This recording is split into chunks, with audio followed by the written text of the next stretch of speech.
This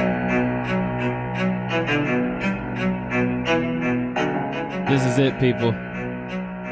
This is what you've been waiting for. This is Everyday Celebrity Podcast.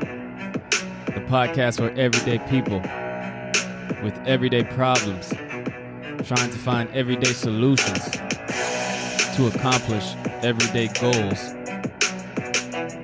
Let's start the show.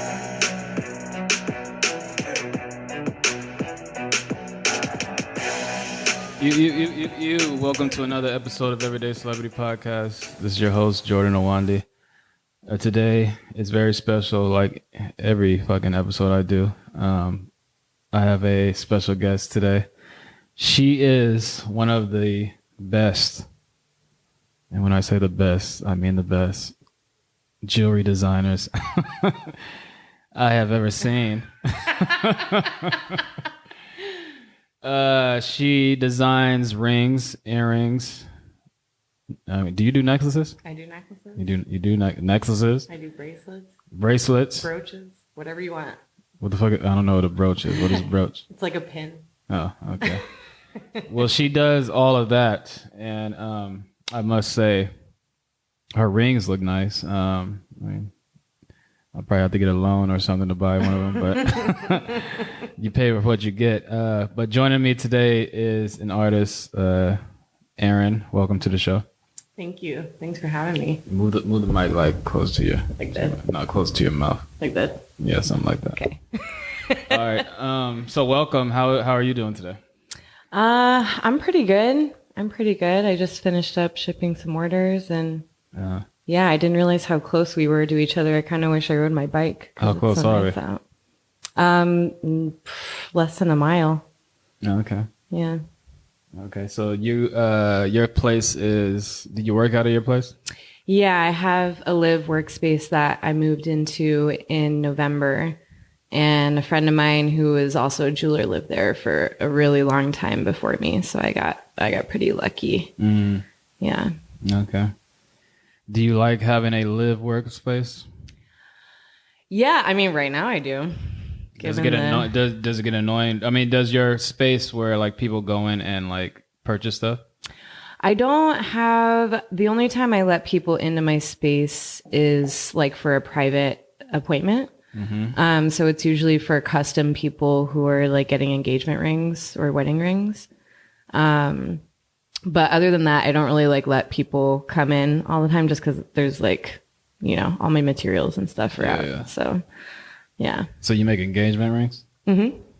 Have you ever had someone bring a ring back and say, oh, yeah, the shit didn't work out? Not for my business, but before I started my business, I worked for another jeweler for 3 years who has a store in Old Oakland called Crown 9. And so I was her production manager. And so we made a lot of engagement rings. And there was definitely a handful of dudes who would come back and say it didn't work out and ask for a refund. And they got refunds? Mm-mm. No? Mm-mm. When you buy an engagement ring, is that something that you have to say, like, oh, I want a refund in case she says no? I mean, I hope that people don't have to say that. Has anyone ever proposed to you? What's that? Has anyone ever proposed to you? No. Oh. Mm-mm. Okay. All right. So what is your, how long have you been doing jewelry? I've been doing jewelry like seriously as a metalsmith for like 4.5 going on 5 years. So that's what you guys are called, metalsmiths? Yeah. Okay. Yeah. Yeah, I do like fabrication, which means like soldering, or sawing or filing. So like fabrication is like if I start out with like silver and gold wire or sheet or tubing, and I'm manipulating that to make a piece. And then casting and wax carving is like you start out with a block of wax and you carve a ring out of it using files and other tools. So those are kind of like the two main facets of like serious jewelry making. So when you carve the ring out of what wax, what do you do with that? Do you just dip it in metal? No, so you cast it, but a lot of jewelers like me outsource to another caster. So like I have a friend who does casting up in Sonoma County. So I send my waxes to her, and she basically does this whole process called lost wax casting that she's kind of an alchemist, really. She just turns the wax into metal by using like a casting process, using like a plaster mold and like centrifugal force, and like what's called a centrifuge. And, yeah, it's a really expensive like part of jewelry making to get into, which is why I just outsource it to someone else. So the definition of casting in the jewelry world is basically turning wax to metal? Yeah. Oh. That's interesting. How come you haven't dabbled in that? Wouldn't that save you money? It would and it wouldn't. I would need a lot of money to start. And I'm already doing this on a pretty like shoestring budget to get started. So I would need like another 15 grand just for the equipment and a lot of practice. Yeah. Did you have to go to school for this? Yeah. What school did you go to? I went to a school called Sterling Quest. It's in San Miguel de Allende in Mexico. Yeah, I was there before I made jewelry. I worked at I apprenticed as a woodworker at a custom furniture company in Novato. And I was there for like a year and a half and decided it wasn't really my bag. But I really enjoyed working with the guys who worked with steel and metal there. And so I kind of got interested in jewelry because of that. I quit, and then a couple weeks later, I was working on my friend's farm, and I met someone that I knew from like years ago, crossed paths with, who told me about this school in Mexico and said that they had a friend that had gone there and spent 6 months there, and that it was a hole in the wall, and the teacher was like this Canadian expat biker dude with like a beer belly and like 2 teeth, and was really funny. And was he a great teacher? He was a fucking awesome can I curse? Yeah, you can curse. He was a fucking awesome teacher. He was super crazy and super gnarly, but I learned so much from this dude. And was this school purposely for jewelry making? Yeah. Yeah. Silversmithing. Yeah. All fabrication. So when I went, I had just like a little bit of money saved up, and I like kind of wanted to, I was like 23 or 24. No, 25. I was 25. I had like a little bit of money saved up from my previous job, and I didn't really know what I was doing. I didn't go to college. So I've always been creative, and I used to be into photography, but I didn't have like a ton of direction. So I just knew I wanted to travel, and that sounded like an interesting purposeful way to travel. So I went for a month and a half. And then after a month and a half, I decided I wanted to come back and stay and possibly just live in Mexico for a long time. And so I went back and stayed for another 4 months, and yeah, that was it. So you were in Mexico for 4 months total? I was in Mexico for a little over 5 months total. So how was it like living in Mexico? Different. I really loved it. San Miguel is definitely like an expat town. So there's like a lot of gentrification there in like a very different way than we see and like hear about here in the Bay. So there's like a lot of Americans that retire. I didn't really know this before I went there, but there's like a lot of Americans that retire, and Canadians that retire to San Miguel, and they live there because it's more affordable, and they can have a maid and eat expensive food and like do this all, have like a more lavish lifestyle in retirement. And yeah, so it was definitely interesting to like bear witness to that. Mexican people are amazing. I love Mexican people. I love Mexican culture. I love the language. The food is the number one food ever. The food. Yes, the food was amazing. I went to Mexico City a lot while I was there. You didn't almost get kidnapped or anything? No, I got my wallet stolen a couple times. That's what they do in Mexico City. It's like the number one place for kidnappings. Yeah. I mean, I definitely had some run-ins with being, scared, but yeah, but I made it out. I'm here to be on the podcast today. So So you went to that school. Was it expensive? No. I mean, compared to other schools in the States, it was like a fraction of the price. Was it like full of like Americans and shit? It was full of people from all over the world. There was it would be people coming in and out for different periods of time. So there was I had a friend from Venezuela, a friend from Guatemala, a friend from Korea, a couple girls from New York, a girl from Russia, just everywhere. I mean, people come it's a really tiny, weird school that's mostly only known about through word of mouth. But I mean, people travel from everywhere to go there. You still keep in contact with these people? Yeah. Yeah. Are they all, do they all have their own businesses? One of them, my friend from Venezuela, she is a gemologist for a really big, really big commercial jewelry designer in New York. Zales? No. Oh God, I'm forgetting not Zales, but the super nice luxury version of the Zales. Oh damn. Yeah. So she doesn't have her own business. What's that? Bunch of blood diamonds? Probably, honestly. I'm not gonna shout them out though. When did you finish the school? I finished in 2016. 2016. Mm-hmm. And then you came back to the States?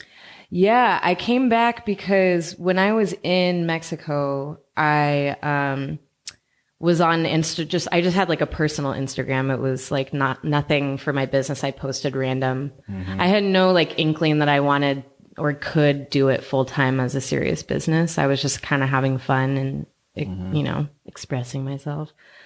But I posted something on Instagram and I put the hashtag San Miguel de Allende on it. And this girl named Soleil Daryl, who was this jewelry designer that I followed and thought was super fucking cool, she DM'd me and was like, "Hey, you're from Oakland and you're going to Sterling Quest. That's so crazy. I'm from Oakland and I went there 2 years ago. Mm-hmm. So we should grab a beer when you're back." So there was a month period of time that I came back in between the months that I was in Mexico to stack up a little cash so I could go back for classes. And I met her and we became homies. And she, a few months later, she messaged me and was like, "I'm quitting my job and I'm moving to Canada." And she was working for this jeweler in downtown Oakland, named Kate Allen, as a production assistant. Mm-hmm. And so when she said that, she was like, "You have to apply for my job when I leave." And she wanted you to take her old job. Yeah. Okay. Yeah. And so I was kind of scared too, because it was a really serious job as a goldsmith and making engagement rings. And that was just not the level of stuff I was doing in Mexico. Mm-hmm. And so, yeah, I kind of referred a couple other friends from my school to apply actually. And then they were like, "Dude." So you didn't have confidence in yourself? I did not have confidence in myself. That's a shame. I know, but I was at the time, I was I just kind of want to live in Mexico. And I had figured out my little system of how I could do it. Yeah.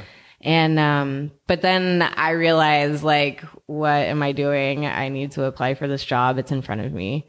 And so I applied, I got it. So the people that you told to apply, none of them, did any of them apply? No, they told me to. They told me I should.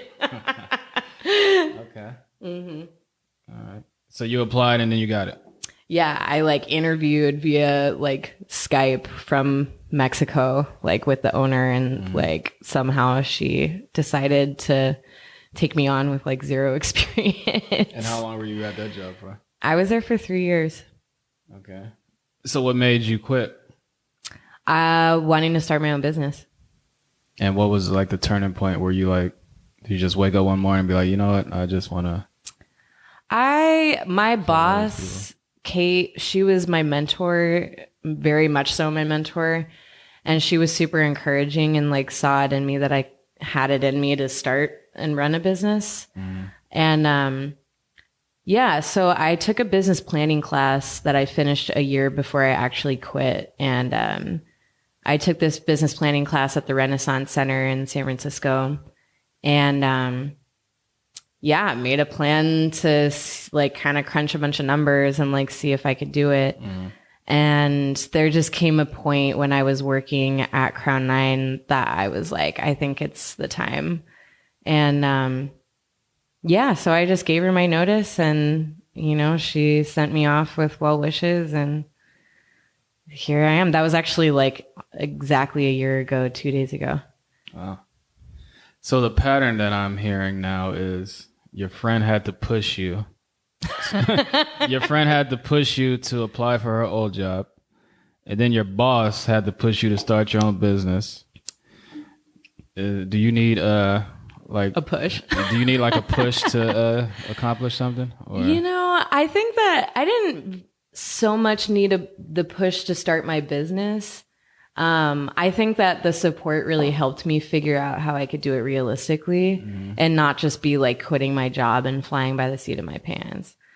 But I mean, I think once I was able to see her business and how it ran and help her run it, I realized like, oh, it took the mystery out of like owning a business. And I was like, oh, okay, like this is what you need to do. And like, all the numbers and the QuickBooks and the math, like always was such a mystery to me of like how people do in the licensing and the permitting. Yeah.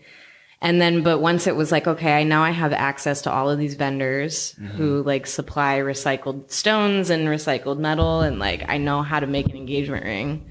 I know how to work with people. So then it was kind of like, I can make a lot more money doing this for myself than for someone else. So when you quit, what was the first thing that you did to start your business? The first thing I did, well, I kind of had already started. Like I was, like I had it as a side business for a couple years before I went full time. Okay. But, so like I already had like an Instagram and a website, and like when I quit, I didn't have any of my like licenses yet, like my business license. I only had a seller's permit. And I needed a business license to access. Are those things hard to get? Not really. No. They can be a little costly. Like the whole process of getting all the licenses and permits that I needed probably cost me like under $300. Did you need, is there a different criteria for what you do as far as getting a business license as into someone who wanted to sell clothes or food or anything? It falls under, when you're actually applying for the license, it falls under a different category. And the only difference I would say was because of my live workspace and because I use like gas and flame, I had to have like a special permit for that. Oh, so you make the jewelry in your place with gas and flame? Yeah, it's like my tank is like 20 feet from my bed. Does that bring up issues as into like people who also live in the building? Like, do you have to tell your landlord, "Oh, I'm using gas. Like, I might burn down this motherfucking building"? Well, I live in a space similar to this. It's all brick, and the owner is actually a blacksmith himself, and like works in the building. So there's like a lot of. It's all live work where artists live in. So he's like totally aware and cool. That's why I was really lucky to get that space, was because he's an artist himself. But if he wasn't cool, would that be a problem? Maybe. Yeah. If I was doing it from home, yes. I wouldn't have been able to be honest probably with like the state about where I was operating it out of or what I was doing, you know? Okay. So you created this business. You have a huge following. I don't know about huge. It's bigger than mine. So you have a following. So what is the hardest? Like when you create a piece, do you just like think of something to draw and then create a piece, or do like people call you and be like, "Yo, I need something like this"? Both. I have like two kind of like facets of my business. One is my jewelry line that I spent like a few months last year after I quit designing. And then the other is custom. So that's like custom bridal usually. Or like people coming to me who like have stones from like their grandmother's ring that they want to reuse into something else. So sometimes, I mean, the custom's fun because it's always something different, but I'm like kind of tired of like making everything for my line right now. And I'm like ready to make some new stuff, honestly. Where do you get the gold from? The gold? Yeah. Well, so my caster supplies my gold. It's all recycled for my cast pieces. For everything else. What is recycled gold? Is recycled gold just like, oh, I'm making a ring, I have this leftover little piece of gold, and then they just melt all the leftover pieces? Yeah, pretty much. But on a bigger scale, like there's gold suppliers, like a few major gold suppliers in the States that supply the whole supply chain, like casters or like jewelry supply stores like Rio Grande in New Mexico. So it's all recycled, from like, I mean, the same with like recycled diamonds. Like if a Zales shuts down, then like they liquidate all that jewelry into material and they just melt it down. And damn. Yeah. I didn't know that. Yeah. Can you tell real gold from fake gold? With a testing kit. What does a testing kit do? A testing kit, it's like, I actually don't have one. I really need to get one. But it's like, there's like a stone.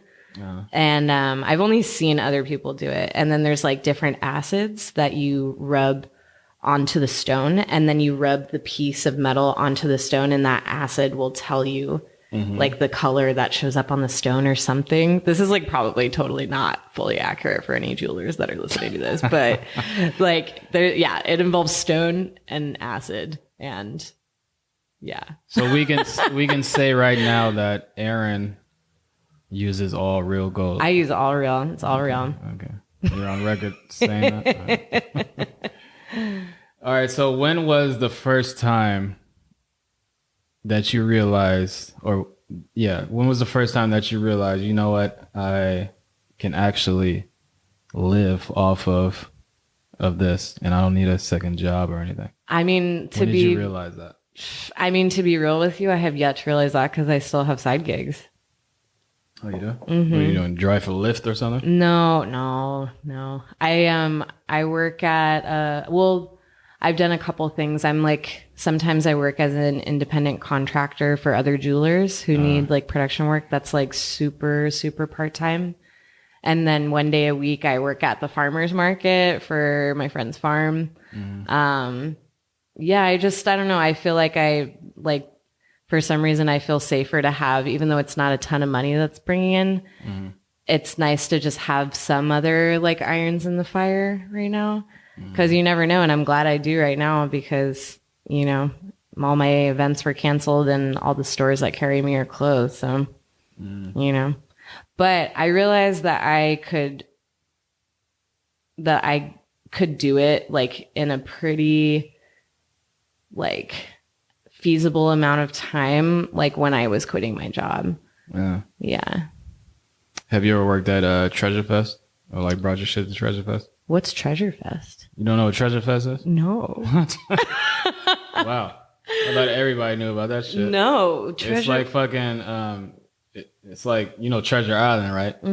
So it's a festival. It lasts a weekend, and it's like basically people like you who do independent like shit. Oh, it's like a flea market. Yeah. Yeah. Okay. Yeah, I've seen that. I've never sold at it before. It's like the place to be, and I think it's like every fucking Sunday. Yeah. During the summer, but I mean, obviously, shit is closed down now. But yeah, there's this guy there. I have been there. There's like this guy from Mali who.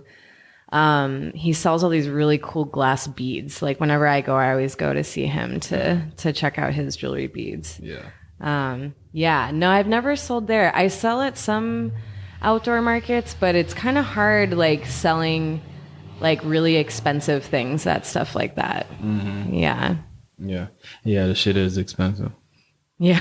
I think I've been to Treasure Fest like 4 times, and I literally only bought like one thing. Out of all 4 times, it was a ring, but I mean, it was a ring that I just needed to have. Yeah, that's how it works. Yeah, jewelry is expensive. How do you come up with like if you were like to make a ring, right? Because I looked on your Instagram, I saw a ring that I like, and it's like a ring, but it's gold, and it looks like it's like a flat shape. You know what I'm Like a talking signet? about? Yeah, it's like it looks like a square, but like a dirty square, like an off with round edges. Yeah, And it's for sure. flat, like it's like it got pressed. Signet. Yeah. How do you come up? Like, let's say I wanted that.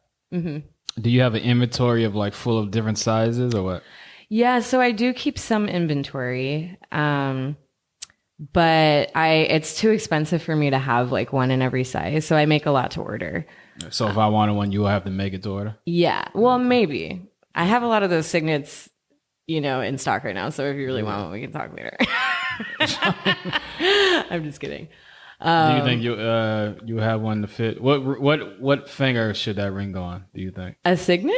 Yeah. I mean, anyone you want, really. Whichever one feels good and looks good when you try it on. Do you have one? No, man, I don't want to flip you off. Do you have one that will fit this Yeah, finger? I think so. Probably. Okay. Yeah, we'll talk about that. And you have a sale going on right now, right? I have a sale going on. Is the signet on sale? The signet is so on sale. Perfect. Yeah. All right. So are you originally from the Bay Area? No, I moved here 10 years ago. From? Southern California. Where in Southern California? I'm from the Inland Empire. So like outside of LA, like Riverside County and San Bernardino County. Okay. I lived a few different places in the Inland Empire growing up. When did you leave Southern California? I left when I was 19. I graduated high school and then I went to community college for a year in Orange County and lived down there. And then I had a few friends that had kind of left and made their way up here. And I found myself visiting them a lot when I was 18 and 19. And then I just decided to move here because I didn't have much direction and I liked it. So yeah. You like Northern California better than Southern California? I do, but I still have a lot of family in LA and I used to hate on LA, but I think it's just because I'm from around there. And now when I go back, I'm kind of I can kind of see myself living there again, but. Oh yeah, I would never live in LA. No. It's totally two different vibes from it Southern is. and Northern. I mean, LA is a good place to visit and party, but I wouldn't. I mean, me personally, I wouldn't live there unless I was rich. Yeah. Because when you're rich, you can. That's when you can really enjoy what LA has to offer. I feel like the same is for here too, though, because everything is. People here are. Everyone's not broke, but everyone is struggling and hustling and shit. And you don't have to have money to party and shit out here. Yeah. You go to these dive bars, you're getting beer for $3. Yeah. But you can do that in LA too. You good? Yes. You probably could at one or two spots, but no. Out here, everywhere. I swear. Okay, yeah. Well, I feel like it took me a while to realize that though. Yeah. So that's why I was oh shit, there's actually some cool pockets in LA that are not too far from what the culture feels like here. But that being said, I, when I was 23, in 2013, I thought that I didn't want to live in the Bay anymore. And I drove around the country for 5 months thinking I was just going to stay somewhere. And I ended up coming right back here. So I definitely. Where did you go? I went a lot of places.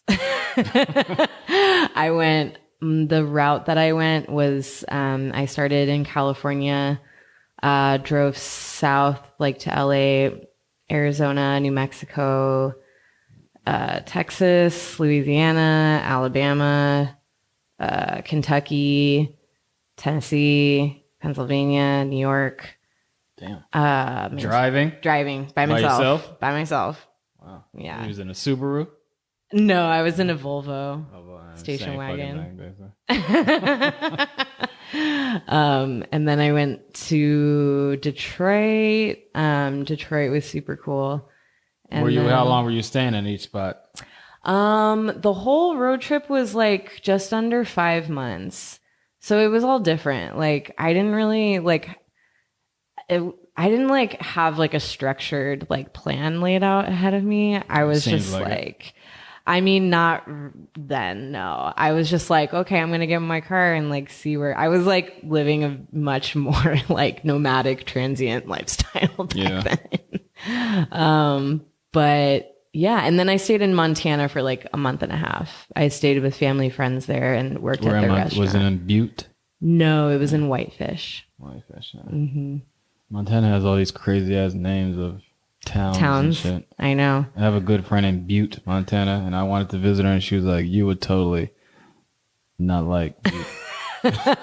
Montana is so beautiful, but it is also so weird. Yeah, it seems like she's kind of weird, but she's cool. Shout out to Kari. Shout out Kari. Hey, Kari. So you were driving around. Do you have any stories about this road trip? Any craziness happen? Oh my God. Give me a story.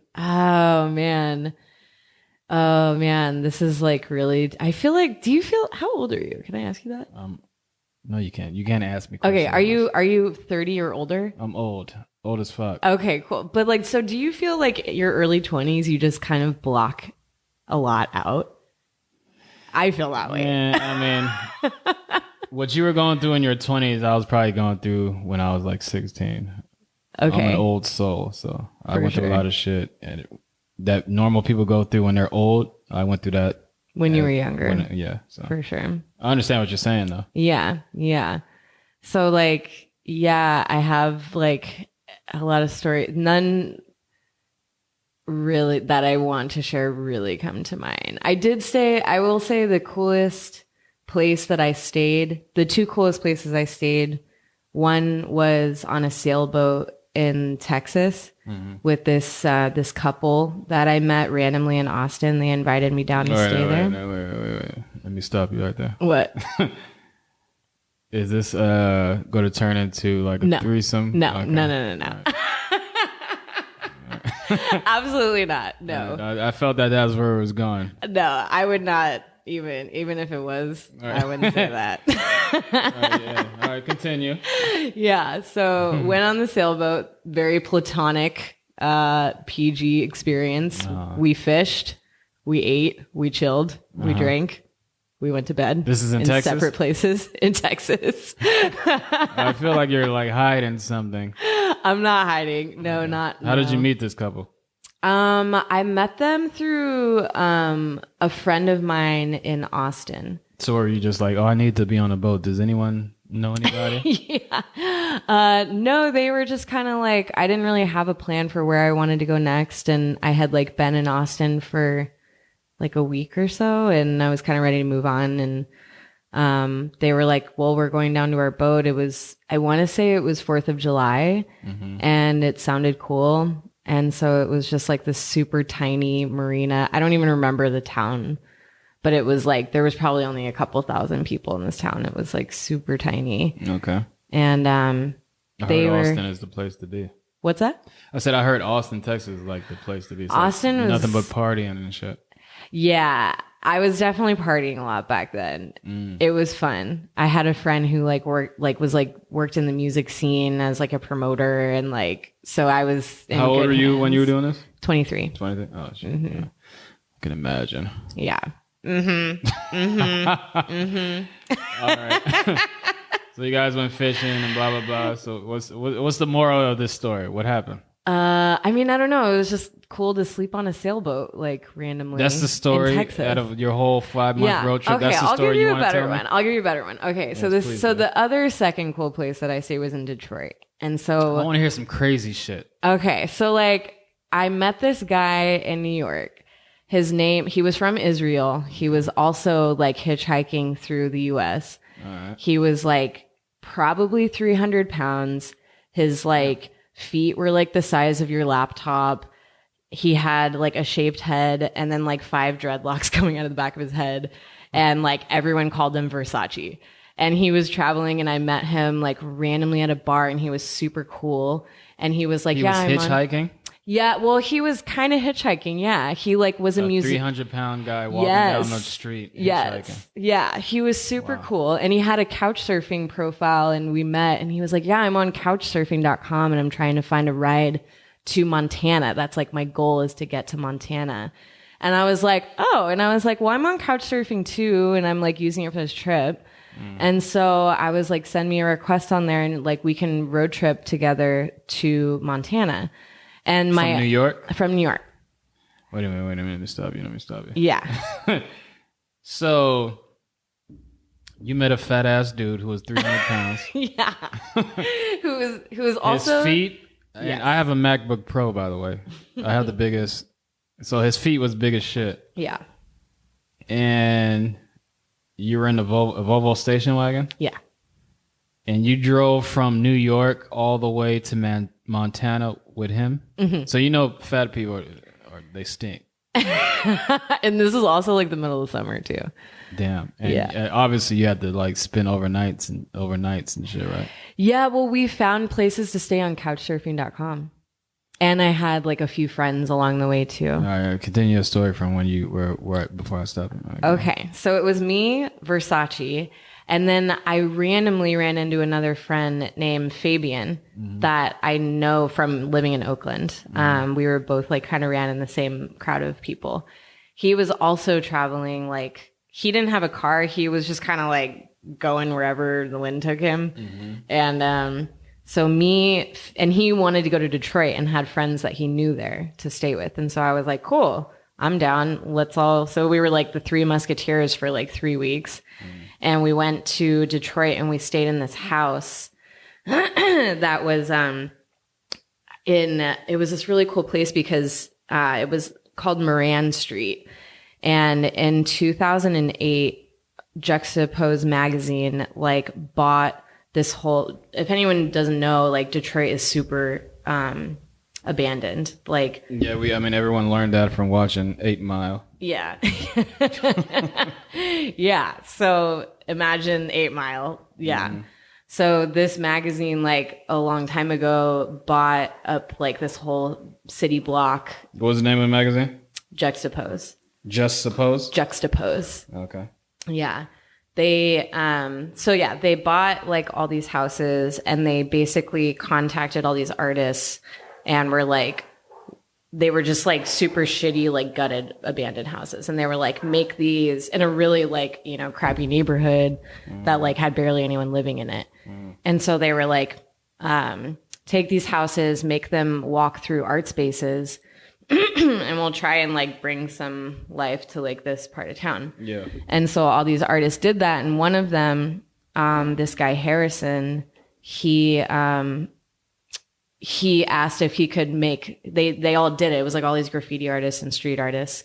And then one of them, this guy Harrison, asked if he could make the space livable and just live there. And so they, I guess, said sure. And so that's who we stayed with, was this guy.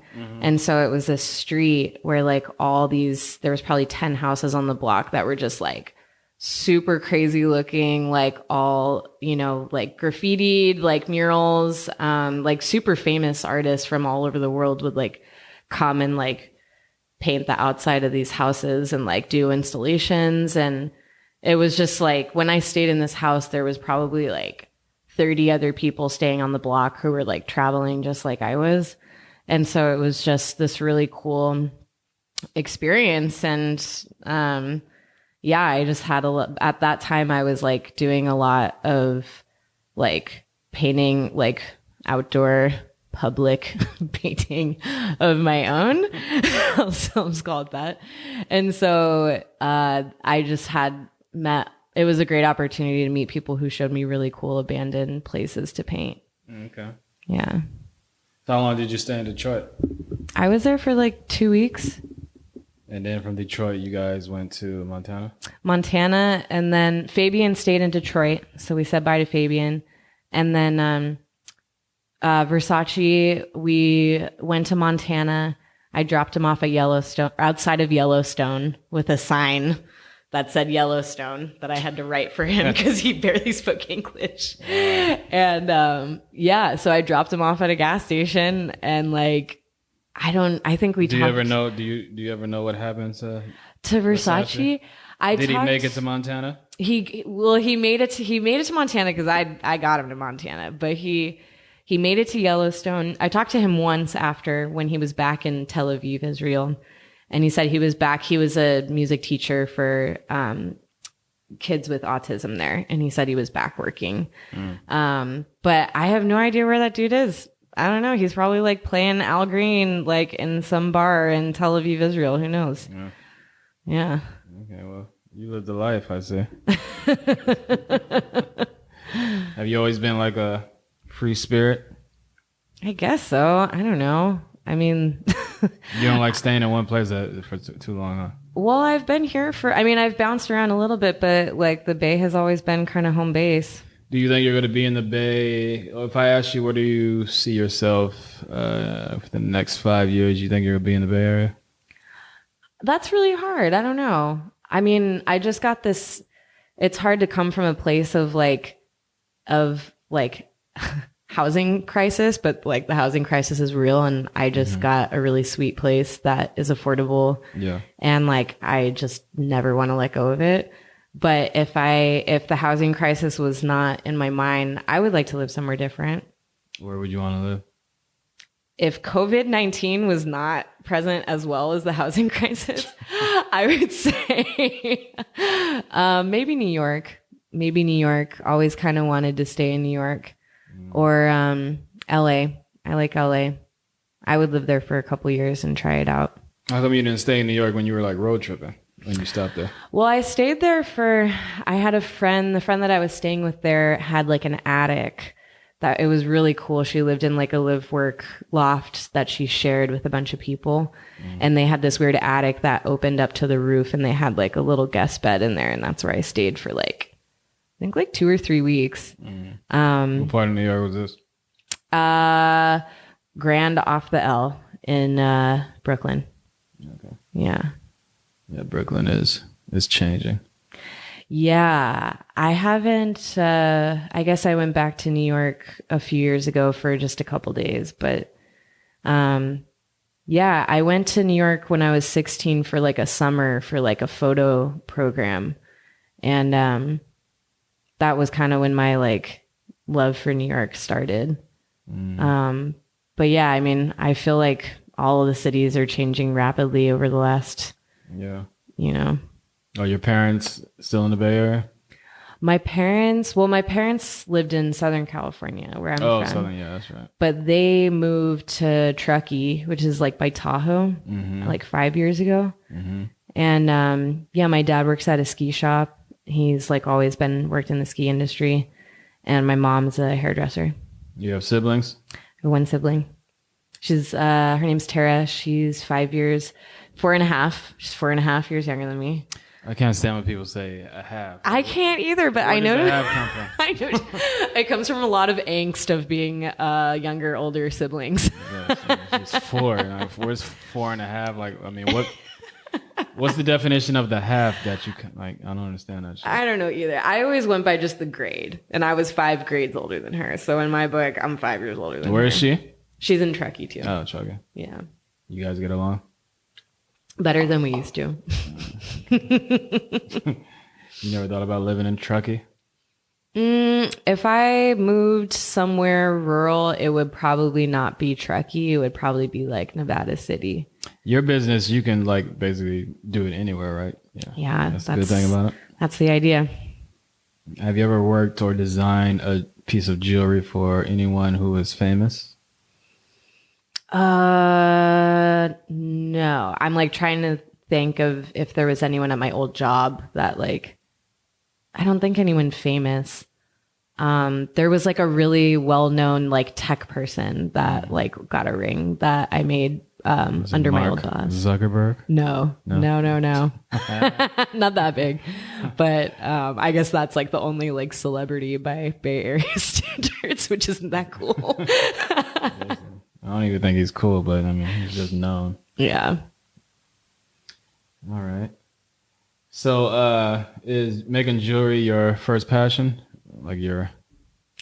Yeah, it's kind of funny because I was just having this conversation with my partner the other day about like that making jewelry, like to start my business, I've just put 100% of all of my efforts, like every single minute, like into doing this. And in the hopes that it'll work and I will never have any regrets about not working hard enough. Yeah.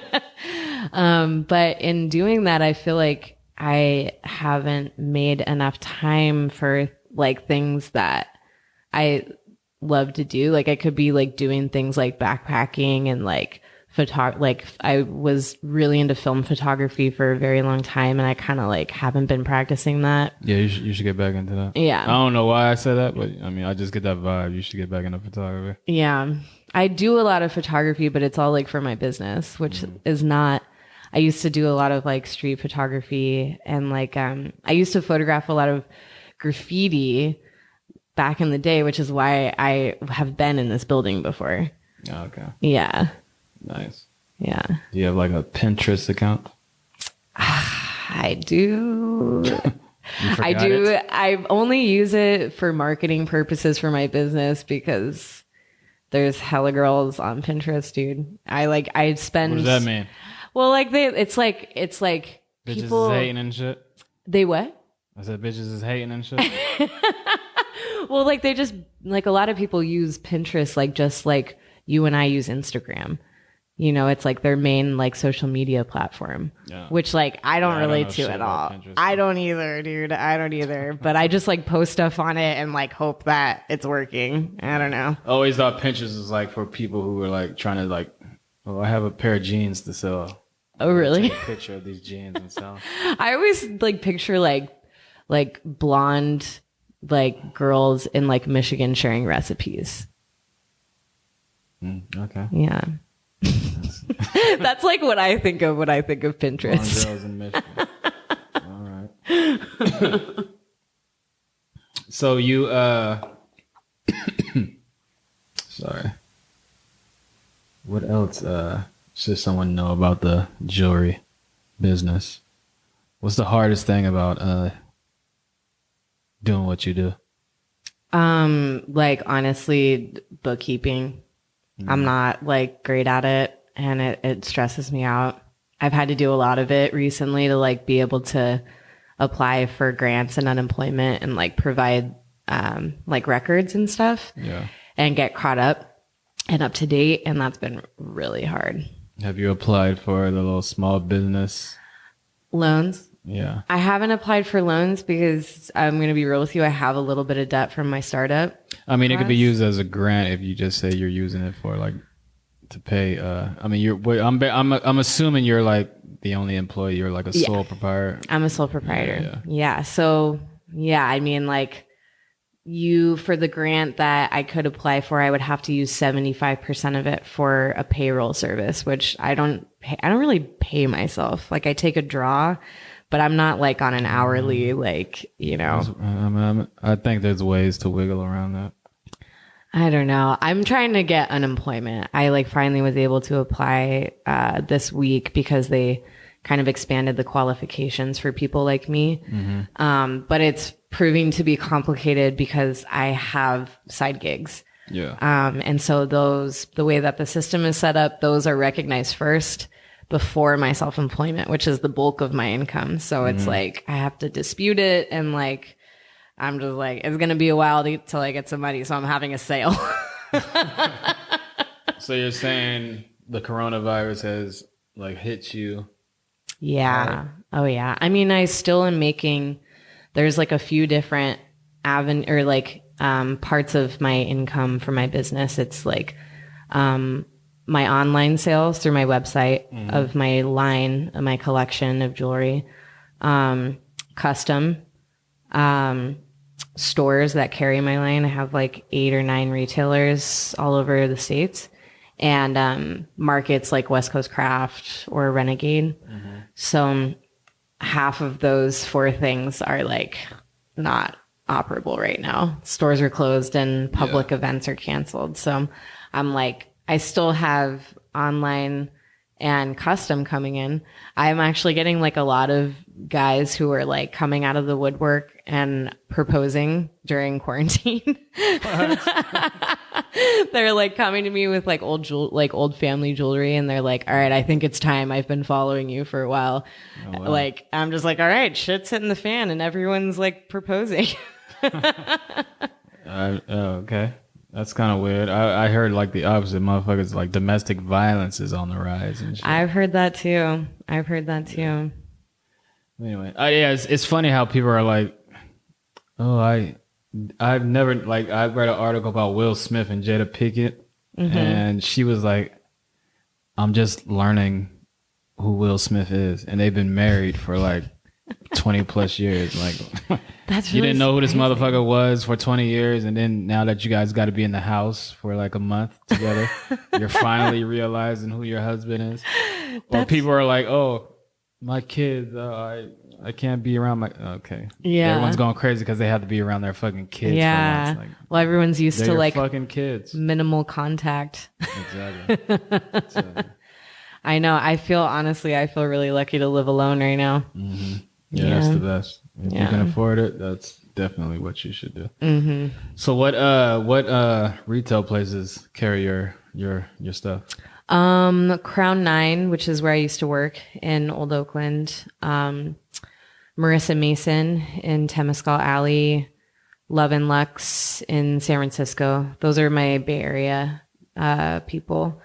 And then Now, these people, do you have to pay them to carry it, or do they like buy a bunch of your shit and then carry it? How does that work? So it's a mix. So like there's consignment and wholesale. So like wholesale, people are buying it for like the markup for a piece is like 2.2. So like my wholesale price, they'll like buy like a minimum of whatever, like, you know, for a wholesale order. And since they're buying so much at once, then they can buy it at like a pretty steep discount, and then they sell it. And they have like incentive to sell it because it's like they want to make money on it. When they buy it, can they put the price that they want? Yeah, but like generally, like my wholesale price is like the way that it is so that it can be times by 2.2 to be like their retail price. So they're making like more than I am on it. And then consignment, everyone's kind of different with consignment with how their split is, but that is kind of how I've had to get started, is having consignment accounts. And that means I'm just choosing jewelry, and giving it to a store and hoping that they're going to do it justice and sell it, which good accounts do. Yeah, you get like a little percentage of it. You get, well, some people will do like 50-50, some will do 60-40. Like I get 60, they get 40. Some do 55-45. It's like kind of varies with each account. I try and push people to do like 50-50 at least. Do you have to just trust that they'll be, like, if they sell it, do you just have to trust, be like, oh, they'll reach back out to you and be like, oh, we sold your necklace? Yeah. And good retailers honestly will check in with me every month. Okay. And like be like, I send checks out on the 10th. Like, this is what you sold. I've been really lucky. I've heard horror stories, but I've had pretty like solid retailers so far. Okay. Nice.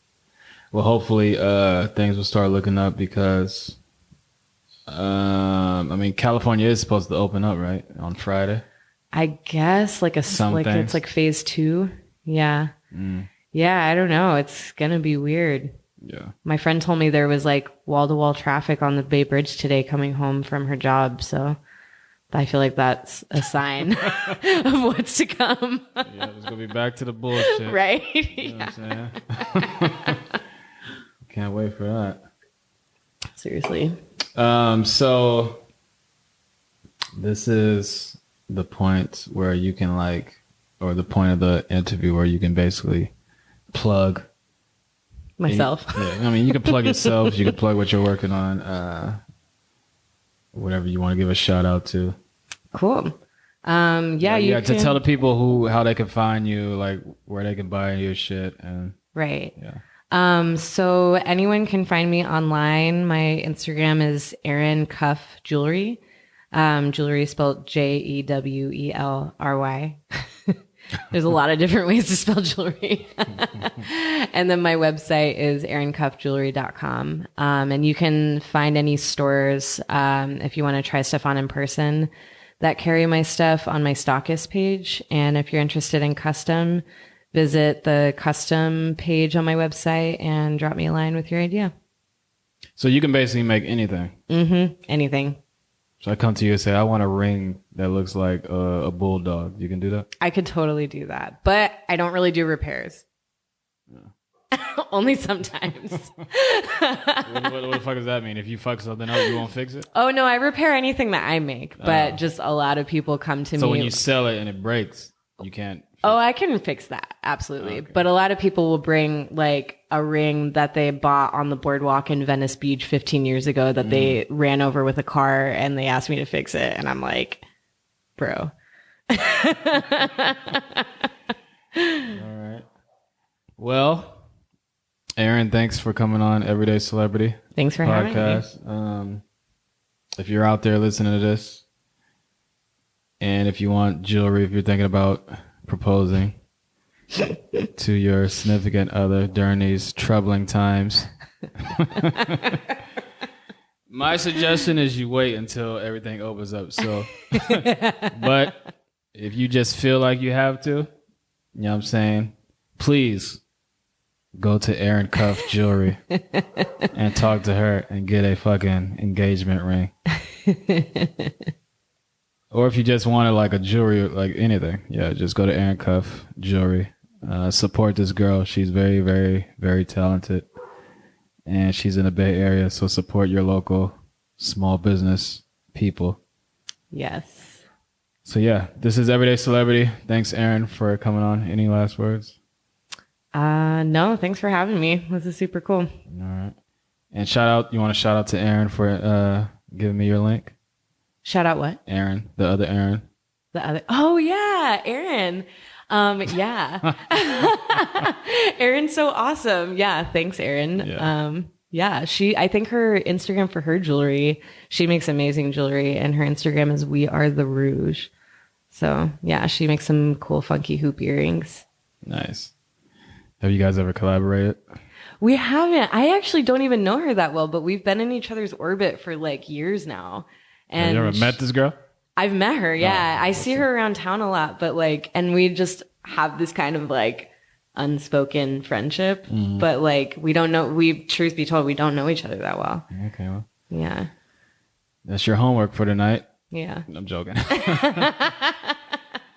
right, well, this is Everyday Celebrity. Thanks, Erin, again. And we are out. Bye.